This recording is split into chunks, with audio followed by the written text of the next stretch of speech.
गोपाल कृष्ण महाराज की जय। या कुंदेन्दु तुषार हार धवला या शुभ्रवस्त्रामृता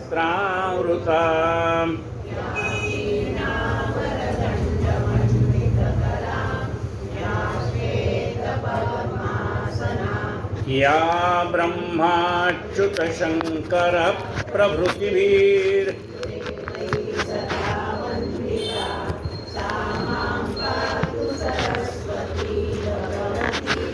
निःशेषदाढ्यापहा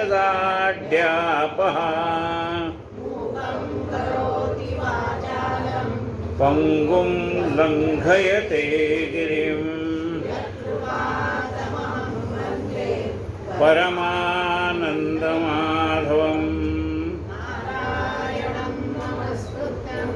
नरं चैव नरोत्तमम् ततो जयमुदीरयेत्। तिथलं स्टँड द्या.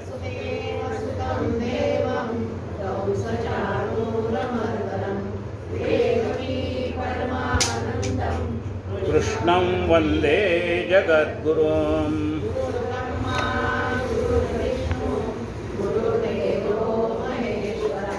गुरुः साक्षात् तस्मै श्री गुरवे नमः। श्रोता वक्ता श्रीराम समर्थ, रघुवीर समर्थ. चातुर्मासानिमित्त आपण दासबोध या विषयावरती चिंतन करतो. आज मी तुम्हाला माझ्यामध्ये काय लक्षणं आहेत ती तुम्हाला सांगणार आहे. तर तुम्ही म्हणा तुमच्यात काय लक्षणं आहेत? ती लक्षणं म्हणजे मूर्खाची लक्षणे. श्री गणेशाय नमः. आता बघा काय काय लक्षणं आहेत ती आता तुम्हाला कळतील. ऐका. ओम नमो जी गजानना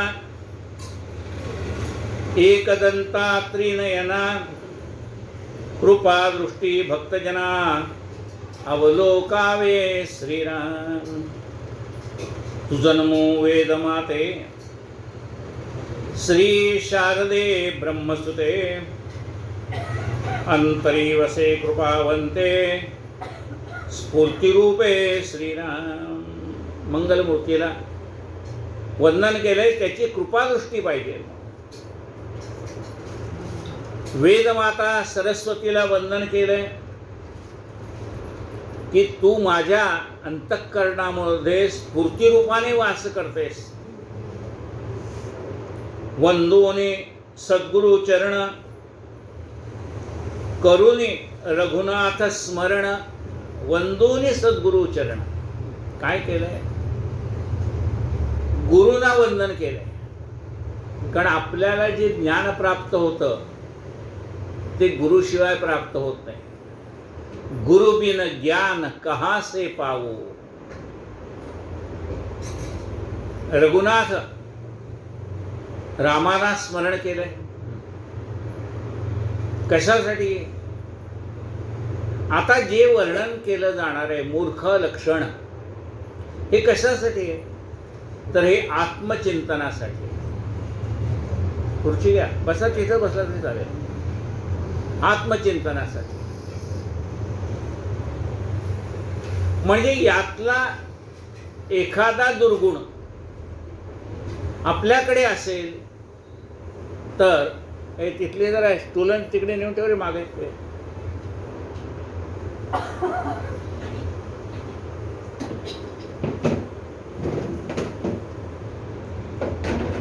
काय म्हणता बघा. त्यागार्थ मूर्ख लक्षण बोधे केलं. त्यागार्थ म्हणजे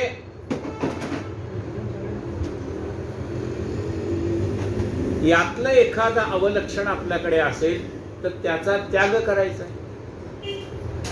पुष्कळ वेळेला आपल्याजवळ असलेले चांगले गुण सुद्धा आपल्याला माहीत नसतात आणि दुर्गुण सुद्धा आपल्याला माहीत नसतात. संत आपल्याला ते जाणीव करून देतात. तुझ्याजवळ हा गुण आहे, हा दुर्गुण आहे, दुर्गुण काढून टाक. बघा, शर्टावरती एखादा डाग पडला तर शर्ट फेकून द्यायचं नाही ना, डाग काढायचा आहे शर्टावरचा. तसं आपल्यामध्ये एखादा दुर्गुण असेल तर काढून टाकायचा आहे. माणूस वाईट नाही. एखादा दोष त्याचा परमार्थाच्या आड येणारा असेल, प्रपंच सगळंच खपून जातं, खोटं नाटं सगळं प्रपंचात खपून, परमार्थात नाही. मग हे कशासाठी झालंय? परमार्थासाठी चाललंय. म्हणजे यातला एखादा दुर्गुण आपल्या परमार्थाच्या आड येत असेल तर तो आपण काढून टाकायचा. एक मूर्ख,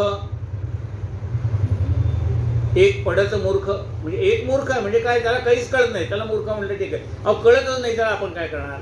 ठीक आहे त्याचे. पण दुसरा कोण आहे? पडत मूर्ख, म्हणजे त्याला सगळं वाचतोय, अमुक करतोय, तमुक करतोय. बघा,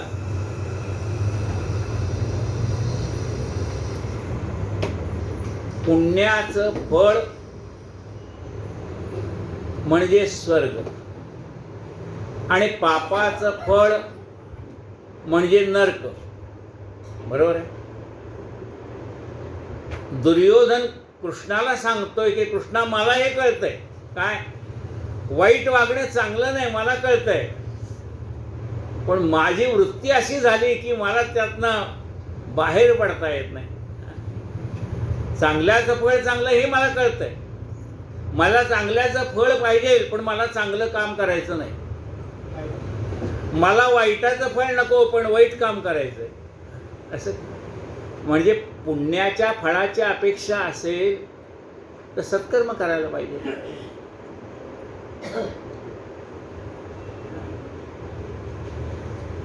एक मूर्ख, एक पडत मूर्ख, उभय लक्षणे कौतुक, श्रोते सादर विवेक केला पाहिजे. मग श्रोत्याने काय केलं पाहिजे? विवेक केला पाहिजे. विवेक म्हणजे, आणि विवेक नाही का आपल्याजवळ आहे ना, आपण शेंगादाणे ज्या वेळेला सुपातनं सोलतो त्यावेळेला टरफल आपल्याजवळ ठेवत नाही, टरफल टाकून देतो आणि शेंगादाणे आपल्याजवळ ठेवतो. म्हणजे सार म्हणजे चांगलं काय आहे ते घ्यावं आणि नको ते टाकून द्यावं. हा विवेक आपल्याजवळ आहेच की. कबीर म्हणतात, आपले कान असे करा, कसे? सुपासारखे. सार सार गही रहे, चौथा दे उडाय. पडत मूर्खाचे लक्षण, पुढले समासे निरूपण. सावध हो विचक्षण, परिशोध पुढे श्रीराम. आता म्हणाले सध्या मूर्खाची लक्षणं सांगतो. समर्थ काय म्हणतात, या समासात मी फक्त मूर्खाची लक्षणं सांगतो, आता पडत मूर्खाची लक्षणं आहेत ते पुढच्या समासात सांगतो, असं समर्थ आपल्याला सांगताय. आता प्रस्तुत विचार, सावध होणे विचक्षण, परिशोध पुढे श्रीराम. आता प्रस्तुत विचार, लक्षणे सांगता पार, परी काही एक तत्पर हो न्याय का श्रीराम. तशी लक्षणं असंख्य आहेत म्हणाले, पण त्यातल्या त्यात महत्वाची लक्षणं काय आहेत ती सांगतो. जे प्रापंचिक जन, जयास नाही आत्मज्ञान, जे केवळ अज्ञान त्यांची लक्षणे श्रीराम. ही लक्षणं कोणाची? प्रापंचिक माणसाची लक्षणे.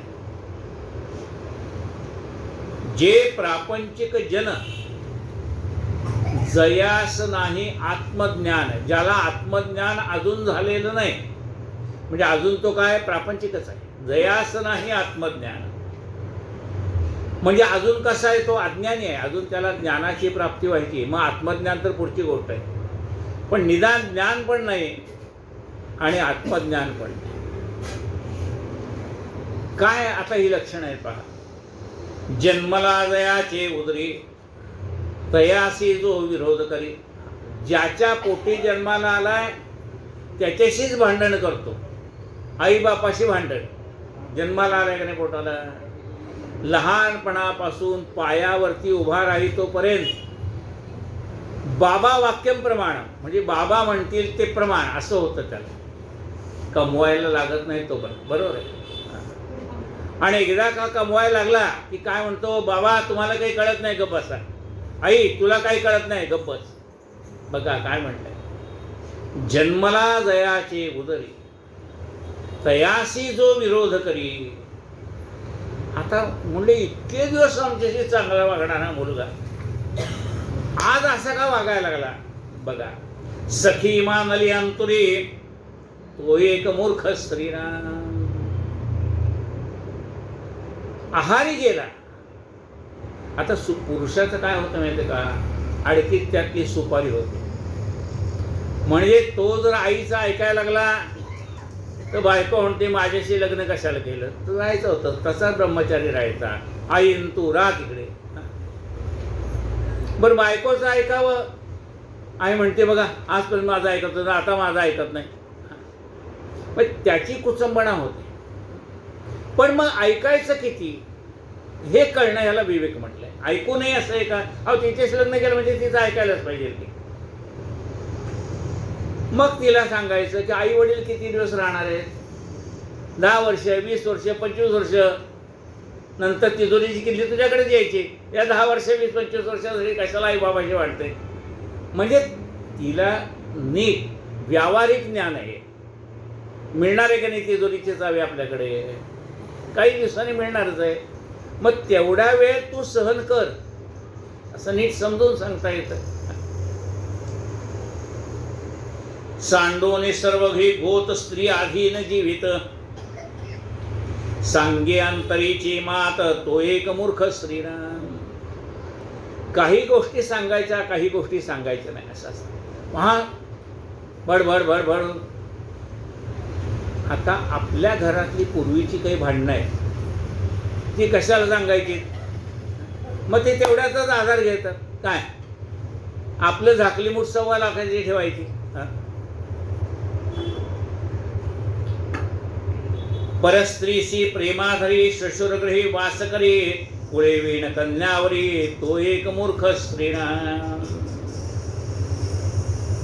परस्त्रीशी प्रेमाधरी इतर स्त्रियावरती आसक्त होणं आहे. सासऱ्याच्या घरी राहणं आहे. आता सासऱ्याच्या घरी राहणं म्हणजे कसं आहे की तुम्ही पंढरपूरनं इथं आला, मग आता इथं राहायलाच कुठं नाही, खोलीचं भाडं भरायला नाही, मग तुम्ही सासरवाडीला राहणार नाही राहिले.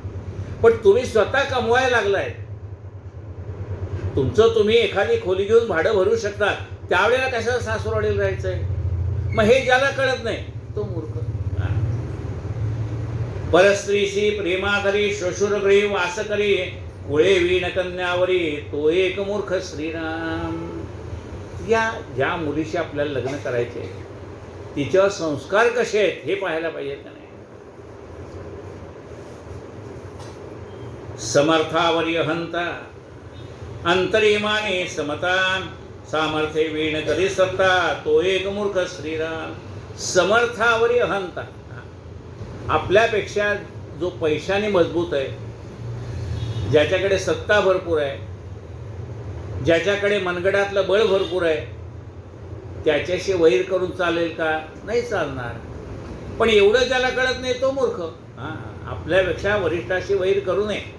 घोडी गुलाबीने आपला हात दगडाखाली सापडला आहे तर तो हलक्या हाताने काढायला पाहिजे. एकदम ओढायला गेला तर हाताला जखम होईल. समर्थावरी अहंता अंतरिमाने समता सामर्थ्य वीण करी सत्ता तो एक मूर्ख श्रीराम. अहो साहेबाचं सगळे ऐकतायत, तो मालक आहे, तो साहेब आहे, त्याचं ऐकतील की. आता तुला कुठला अधिकार पद दिलं नाही, काही नाही, तू जर लोकांच्या अंगावर ओरडायला लागला तर लोक काय म्हणते, तुम्ही गप्प बसावं, साहेब मला बोलेल त्यावेळी मी बघेन. म्हणजे जी सत्ता तुझ्या हातात नाही ती राबवण्याचा प्रयत्न करणं म्हणजे मूर्खपणा आहे. आपली आपण करी स्तुती, मी येऊन केलं, मी तेऊन केलं, असं आपण आपल्याला सांगू नये. लोकांनी सांगितलं पाहिजे की अहो याच्याकडे एवढे एवढे गुण आहेत. म्हणजे आपली आपण करी स्तुती तो एक मूर्ख. स्वदेशी बघा, मारुतरायाने, हनुमंताने तृतीय भाग लंका होळीपै केली, जानकीची शुद्धी श्रीरामा नेली. म्हणजे लंका 3 भाग जाळली, 1 भाग शिल्लक ठेवला. आपल्याला असं वाटलं 3 जाळले तर काय ते पण जाळून टाकायचं. त्याने अग्नीला, बघा हा वायुपुत्र आहे, वायूचं आणि अग्नीचं सख्य आहे. मग त्यांनी सांगितलं काय अग्नीला, बाबा सीता ज्या भागात आहे तेवढा भाग जाळू नको, बाकीचा भाग जाळ. मग एवढा पराक्रम करून ज्यावेळेला मारुतराय परत निघाले तेव्हा सीतामाईंना सांगितलं की मी येताना रामाची अंगठी आणली होती तुम्हाला खूण द्यायला. मी रामदूत आहे कशावरून ओळखणार तुम्ही? तर राम जे अंगठी अवतार मुद्रिका त्यांच्या हातात आहे ती त्यांनी खूण म्हणून मला दिली. बरं समजा मी नुसतीच अंगठी दिली असती तर तुम्ही काय म्हणलं असता, ही जंगलात पडलेली आणली होती असं म्हणलं असतं.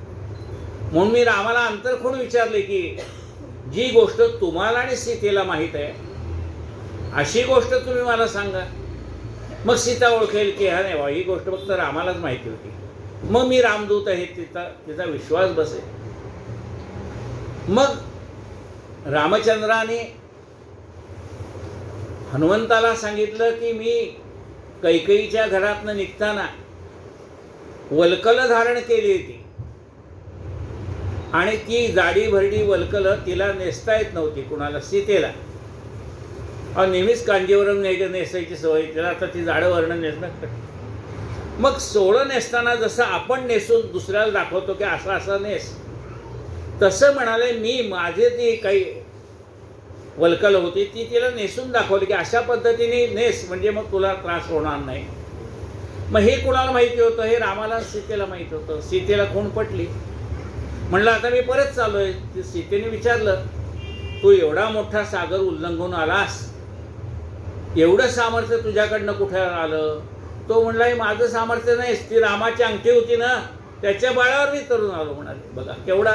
दुसरा म्हणाला हां मी आलो त्या तिथे पडलंकेला मारलं, याला मारलं, त्याला अहंकार नाही. परत निघताना सांगितलं आता मला काहीतरी खूण द्या. मग तिने वेणीतला एक मणी काढला आणि त्याला दिला. म्हणजे जा हा घेऊन जा वेणीतला मणी, रामाला दाखव. हे स्त्रीधन आहे म्हणाले माझं. बघा माणसाला सगळं विकता येतं पण स्त्रीधन विकता येत नाही. म्हणजे तिच्या अंगावरचे दागिने ते म्हणले तिचा हक्क आहे त्याच्यावरती. म्हणजे हे स्त्रीधन आहे, यातलं हे बाकीचे दागिने मी पुरचुंडीत बांधून टाकले होते. तुम्ही म्हणाल मला वनवासाला जाताना सीतेजवळ दागिने कुठले आले, वल्कल नेसली तर? तेव्हा कैकेयी म्हणत होती ती दागिने सुद्धा काढून ठेव. पण वशिष्ठाने सांगितलं हे स्त्रीधन आहे, त्याच्यावर सासरचा अधिकार नाही म्हणाले.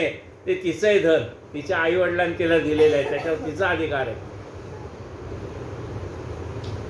मग म्हणाले मग ते मणी होता तो काढून गेला. आता म्हणाले अंतरखूण सांगा जी तुम्हाला रामालाच माहिती आहे ती. मग ती म्हणाली एकदा लक्ष्मण वनामध्ये पानं फुलं आणायला गेला होता, फळं आणायला गेला होता. त्यावेळेला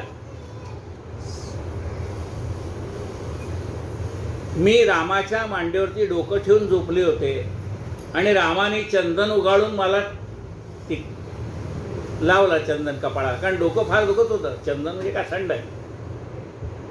ही गोष्ट रामाला माहिती. आले पुन्हा ब्रह्मदेवाकडे, कारण बंदीशाळेत होते ना. ब्रह्मदेव त्यांना रोज पंचांग सांगायचं काम करत होते रावणाला. ब्रह्मदेवाकडे आले, म्हणले आता मी चाललोय रामाकडे. तिथे गेल्यावर मला सगळे विचारणार तुम्ही काय केलं. एवढं सगळं अंग काळं झालंय ते ज्वालामुळे, धुऱ्यामुळे. लोक विचारणार काय केलं. मग इथला पराक्रम काय केलाय ते तुम्ही पत्रामध्ये लिहून द्या. मी माझ्या तोंडाने सांगणार नाही मी अमुक केलं मी तमुक केलं. आणि मग ब्रह्मदेवाने त्यांना पत्र लिहून दिलंय. आणि ते पत्र आणि तो मणी रामाच्या पुढे ठेवला मारुतरायांनी परत आल्यानंतर. बाकीच्या वानराने विचारलं की काय पराक्रम केला सांगा. म्हणजे ते काही मला माहीत नाही. हे पत्रात ब्रह्मदेवाने लिहिले तेव्हा आता काय केलं तिथे ते. हां आणि कसं तुम्ही पलीकडे गेला, कसं परत आला. म्हणजे जाताना अंगठीमुळे गेलो, येताना हा सीतेने दिलेला मणी त्याच्या सामर्थ्यावरती मी आला. सांगायचं तात्पर्य काय? आपुली आपण करी स्तुती, तो एक मूर्ख श्रीराम.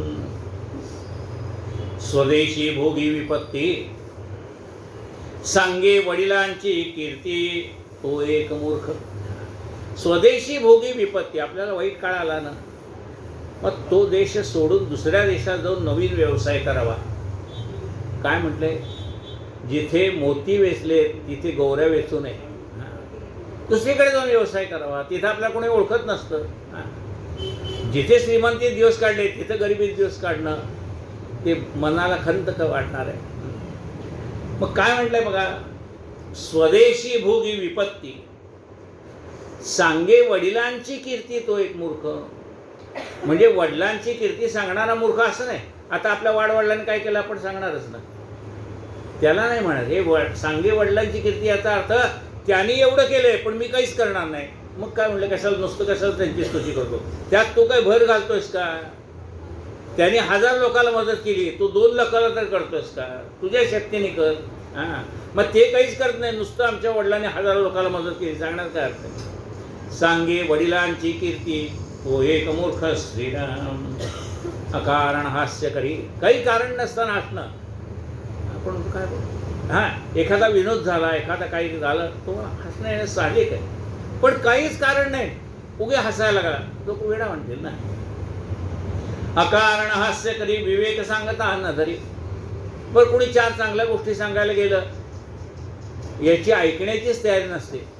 म्हणजे कसं, घागर उताणी असेल तर त्याच्यात पाणी भरलं तर घागर भरेल, पण पालथ्या घागरीवर किती पाणी ओतलं तर ते व्यर्थ आहे.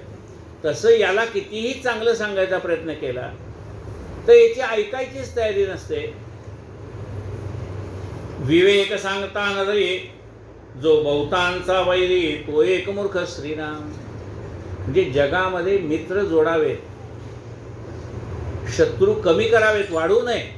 पण याचं बघितलं तर सगळ्याशीच भांडण, कुणाशीच मैत्री नाही. जो बहुतांचा वैरी, तो एक मूर्ख श्रीराम. आपुली धरून आदुरी, पराव्यासी मै करी मैत्री, परन्यून बोले रात्री, तो एक मूर्ख श्रीराम. आपुली धरून या दुरी, म्हणजे जी आपल्यावर प्रेम करणारी माणसं आहेत त्यांच्याशी ह्याचं भांडण आणि दुसऱ्याशी मैत्री, काय उपयोग आहे? आणि रात्री लोकांबद्दल कधी वाईट बोलू नये म्हटलं. आता हे का म्हटलं, त्यावेळेला लाईट बीट काही नव्हते. तुम्ही रात्री गप्पा मारत असला, एखाद्या विषयी तुम्ही काही बोलला आणि त्यांनी मागणं मारला दगड वगैरे, तर तुम्हाला काय दगड मारे पळून जाईल जंगलामध्ये, काय करणार? परन्योन बोले रात्री, तो एक मूर्ख श्रीराम. बहुत जागते जन, तयामध्ये करी शेन. आपल्याकडे पाहुणे रावळे सगळे आलेले असतात, गप्पा गोष्टी चाललेल्या असतात, हा मध्येच पाय पसरून झोपतो. लोक त्याला नावं ठेवतात ना, अरे पण झोपायचं एका कडेला झोप बाबा, वेगळे गप्पा मारताय तिथं मधोमध कशाला झोपतो? बहुत जागते जन, तयामध्ये करी शेन, परस्थळी बहुभोजन करी, तो एक मूर्ख श्रीराम. आपला आहार किती जरी असला तरी दुसऱ्याच्याकडे गेल्यानंतर मर्यादित जेवण केलं पाहिजे. नाहीतर ज्याला भरपूर आहार आहे त्याला पण दृष्ट लागते, केवढं खातो म्हणजे त्याला दृष्ट लागते. म्हणून असं म्हणले, परस्थळी करी बहुभोजन, तो एक मूर्ख. मान अथवा अपमान स्वये करी परिच्छिन्न, सप्तव्यसनी दयाचे मना, तो एक मूर्ख श्रीराम.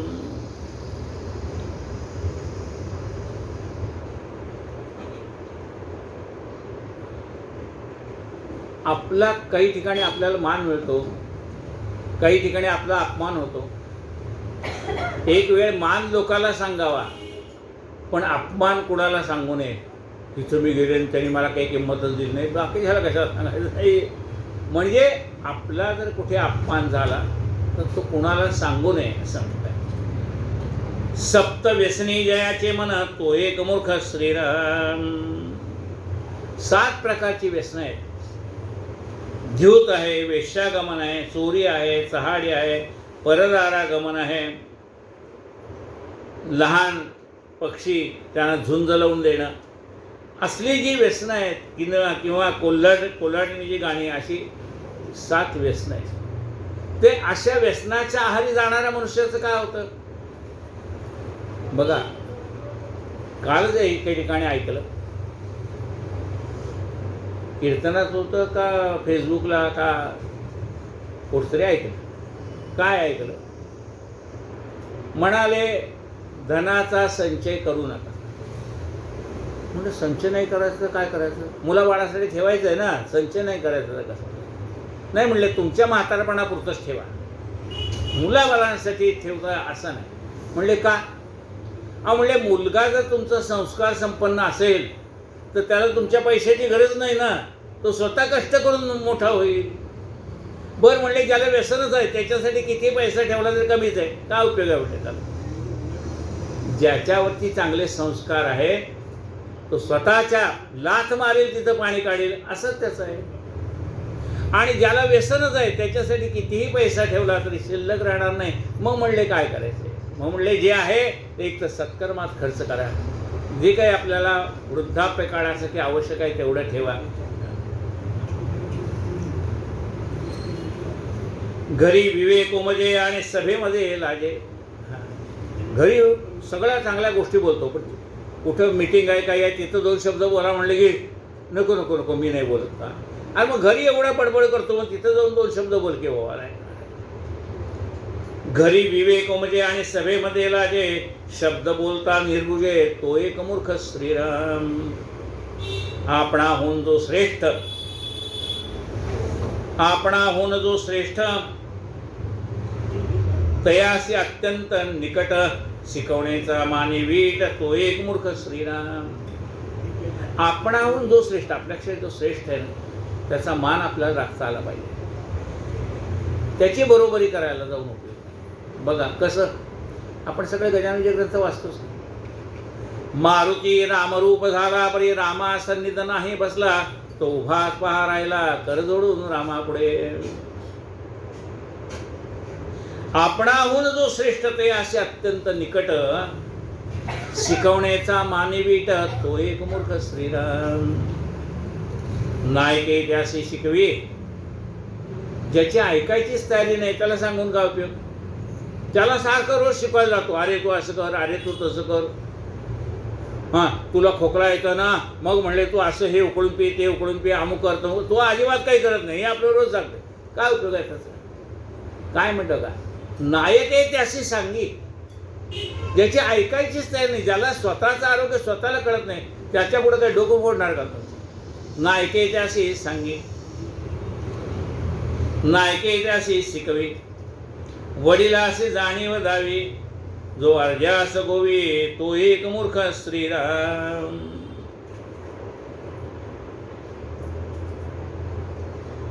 वडील माणसांच्या पुढे आपण जास्ती अक्कल पाजळायला जाऊ नये असं म्हटलंय.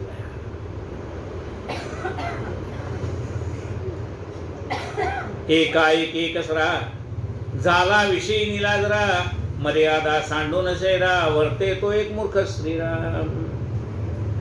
मर्यादा धरली पाहिजे. आता तुझं लग्न झालंय, बायको तुझीच आहे, अमुक आहे तमुक आहे, ते ठीक आहे.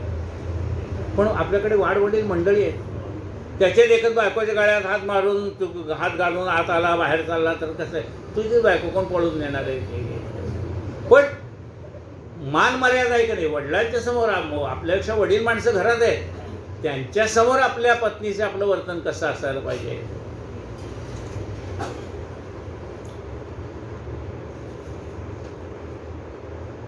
श्री कृष्ण गोविंद हरे मुरारे.